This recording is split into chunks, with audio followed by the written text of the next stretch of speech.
Hey guys, welcome back. Mattthecarguy here, and thank you for watching.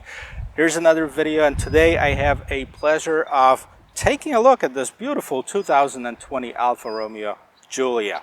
This is a TI Sport Edition with the Q4, which is basically an Alfa Romeo version of an all-wheel drive system. So let me tell you a little bit about Alfa Romeo, because it's fairly new to United States, but in Europe, where I'm from, it's been very popular for a long time. Again, it's an Italian automaker, and thanks to Fiat and Chrysler merger, it finally found its way to United States. And I'm glad it did. So this one is powered by a 2-liter twin-turbo engine. Produces about 280 horsepower, 306 foot-pounds of torque, and 0 to 60, as on Alfa Romeo website, says 5.1, but I read that it was tested under 5 seconds. So it's very quick for this segment. So what we're going to do today is we're going to take a look at the outside of the vehicle, take a look at the inside, look and see what powers up this thing, check out the trunk, and finally, my favorite part of this video is going to be the test drive. Ready? Let's go.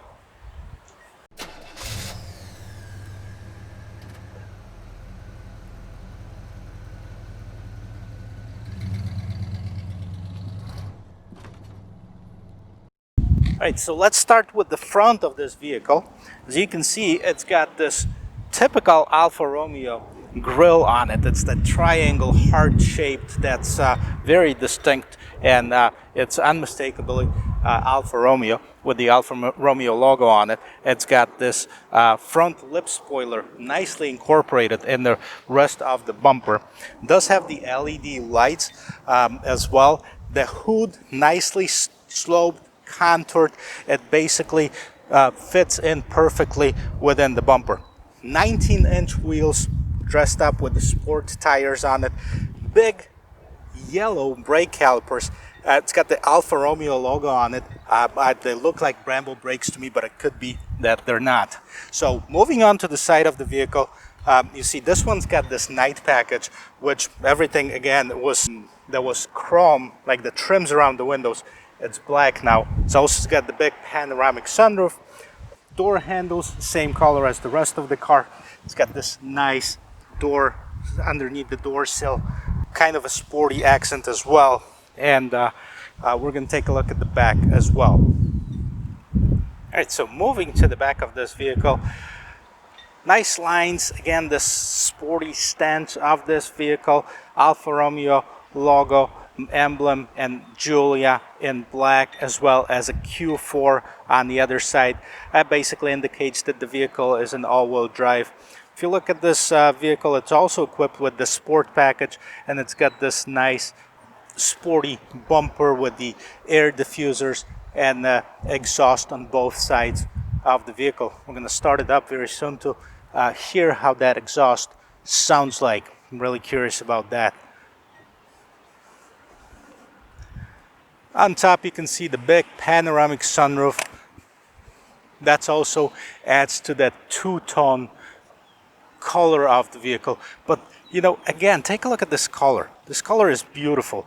I'm really happy that a lot of manufacturers are starting to finally bring some cool colors into their vehicles. And this one is just absolutely stunning. Now, you can see a lot of cars on the road, and they're generally white, black, or silver. Now this one will definitely pop and stand out from the crowd. But take a look at the stance of this one. It's kind of like, you know, it's not angry. I can't say it's angry, but it's very aggressive looking vehicle. I can't wait to drive it. But before I do that, let's take a look at the engine. Alright, so here it is. This is a 2-liter turbocharged engine. Here's the engine compartment. Nice red Alfa Romeo name on the engine itself. Quick fact, 280 horsepower, 306 foot-pounds of torque, 8-speed automatic transmission. and that should get this thing going from 0 to 60 in about 5 seconds, 5.1 according to Alfa Romeo but it's been tested under 5 seconds, I guess, at some tracks. So, okay, we're in the back of this car. Let's take a look at the trunk compartment.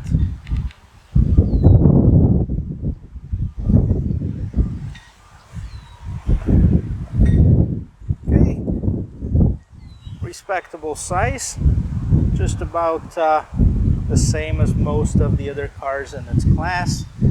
What else we have here? You can see there is releases for the seat backs if you want to fold the seats down, and it looks like it has a 60-40 split. Here's what's underneath here. Really nothing, just an additional compartment for some tools if you would like to put in here. And underneath here, it's actually a fuse and relay box. I'll show that to you in just a second.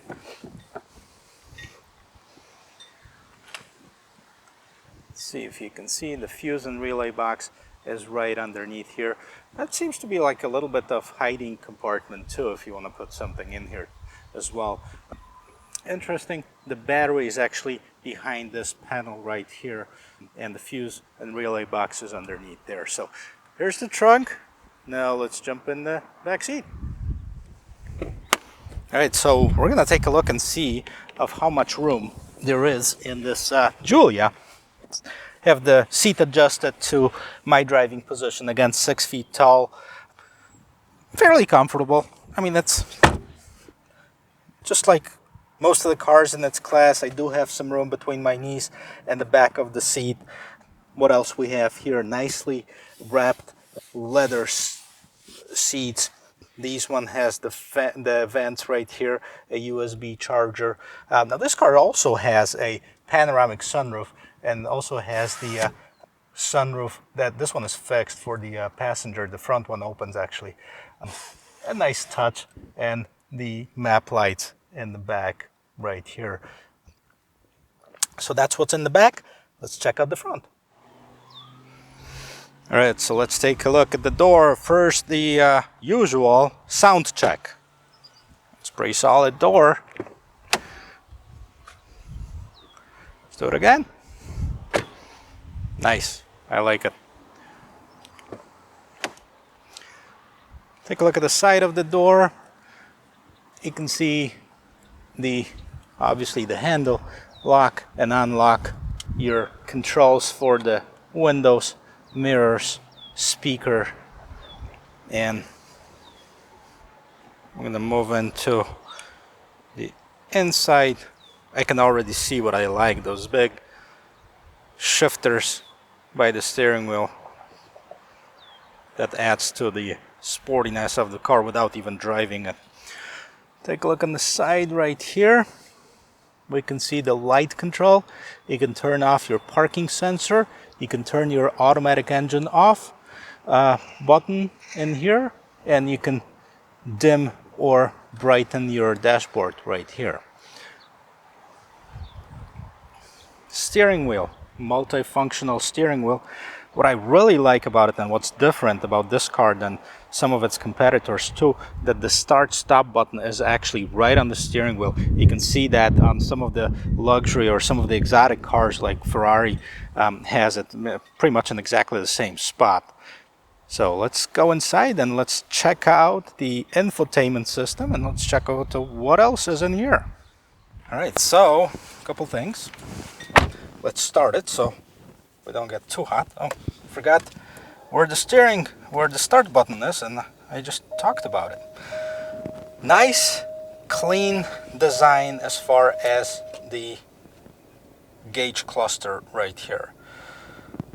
Speedometer that goes up to 160 miles per hour. You got your tachometer on the left-hand side, as at most of the cars in this class has the information cluster right in the middle there. Steering wheel, what can you control on here? Cruise control, volume, and basically the tracks on the CD, I guess, or maybe the tracks on the USB, since there's no CDs anymore in the cars. Right in the middle, you have a touch screen. This is an 8.25 inches screen, so it's a lot smaller than some of its competitors, but you know, it is still functional. Let's see what it has here. Vehicle information, schedule maintenance. Wow, this is a brand new car. 364 days, so just a day short of a year. Performance page, you can see the consumption history, performance content in here by drive mode. Now we don't have any history here, just it's almost a brand new vehicle, literally a couple days old, so we're not going to have any information here. And you can control it actually either through touchscreen or through this little controller right in the middle here. Once we're here, let's take a look and see what is in here. A shifter for your gears. You can select park by just clicking this button. So this is an electronic shifter, but it's in the right place. You know, my pet peeve with some of the transmissions that are button touch or, you know, on the stock, this one is actually in the right place. Yes, you know, you could use that space for something else, but I personally like it in the middle here. Climate control, this is basically for your climate control. Here's your heated steering wheel, your heated seats, and then you have your different vent settings. USB port and the charger. What's in here? You can select the different driving modes. Dynamic driving mode. This is called the DNA, which is kind of cool. Normal driving mode, this is N and A. Not sure what that stands for, but it looks like some kind of a eco mode that basically gives you a better gas mileage. Italian flag right next to the shifter. This is a pretty cool touch right here. And this is your control for the radio. Turn on the volume. I have a nice jazz going on in here. Push it to turn it off. Some gear button in here. This is basically a settings for the infotainment system, and this one will get you to the home screen. As far as the quality of the materials, take a look. This is a nice, very nice, soft touch. I mean, it's not leather wrapped, but I kind of like the feel of it. Your hazard lights, and let's see, your glove box. We can put some stuff in here.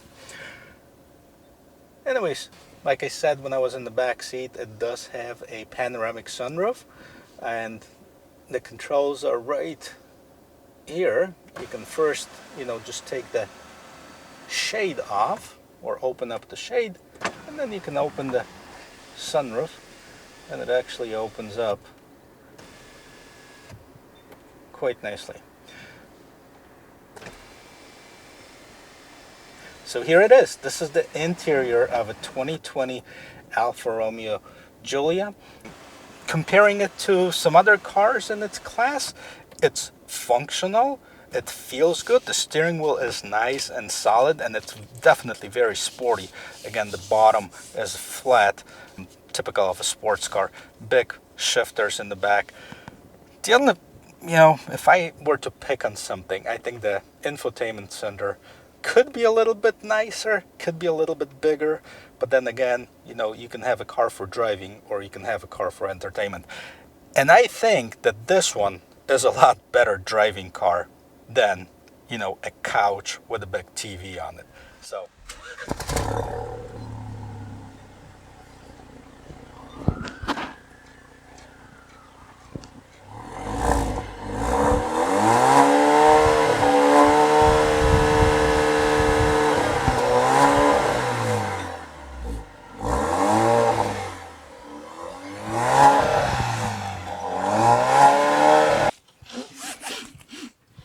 all right, guys, so I'm ready to take this baby for a spin and see what it can do. Ready? Let's go. Okay, so defaults to the N mode, which is the normal driving mode, but somebody told me I'm not really normal, so I'm gonna take it and put it in the dynamic driving mode and see what it does.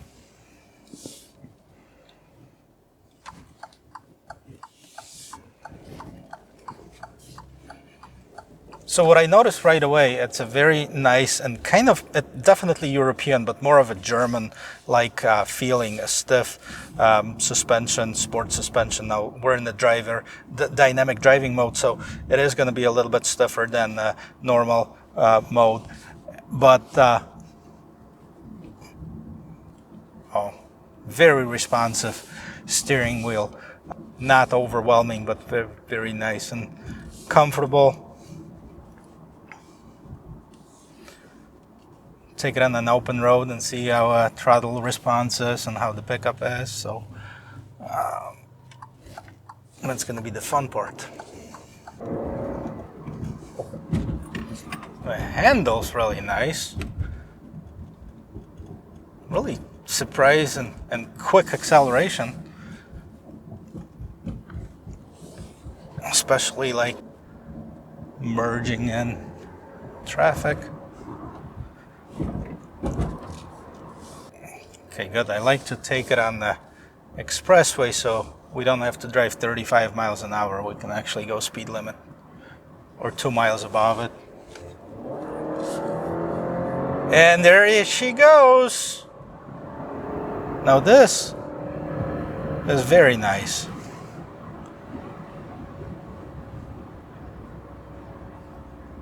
Very nice, quick response on the throttle. Gear shifting, basically I don't even feel the gear shifting, so there's no jerkiness, anything like this. It's not loud, but it's not quiet at the same time. It's got that 2-liter engine growl, if you can call it that, but it's actually music to my ears, so very nice. We'll go on the more curvy road and see if how it handles some of the turns. Maybe I'll take this into a manual mode and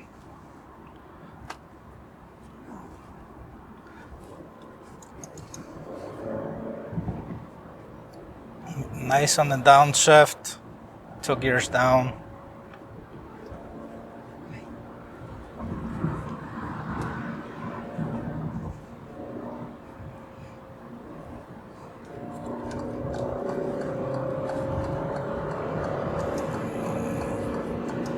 Very nice. If you know me, what puts smile on my face is this, so.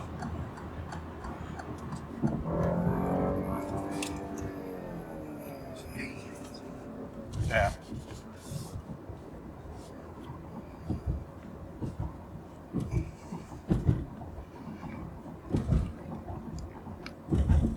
Nice part about living in Chicago, it's always a construction zone somewhere. It was a nice Ferrari.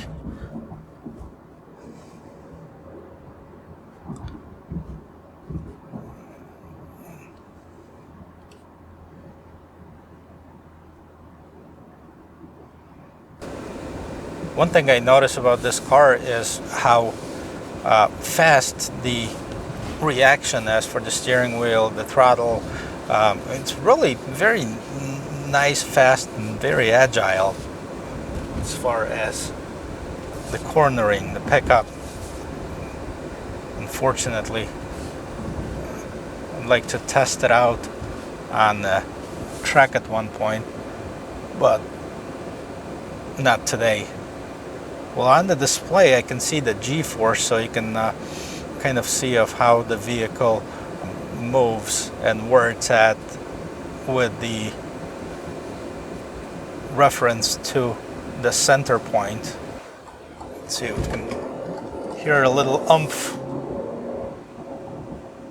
Again, nice and quick.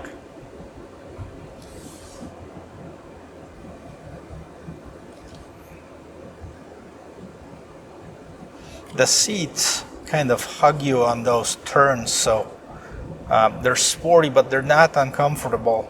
Actually, that soft leather makes it very livable. Definitely a great car for, regular driving.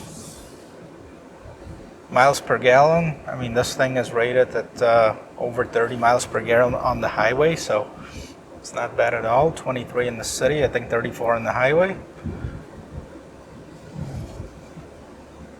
Definitely up there as far as the its class, and it's really competing against the Mercedes C-Class and Audi A4. I'd probably put in that mix maybe the Lexus IS 250 and Genesis G70. All great cars. So really, if you don't want to be just like your neighbor, you know, buy an Alfa. I mean, you'll definitely stand out.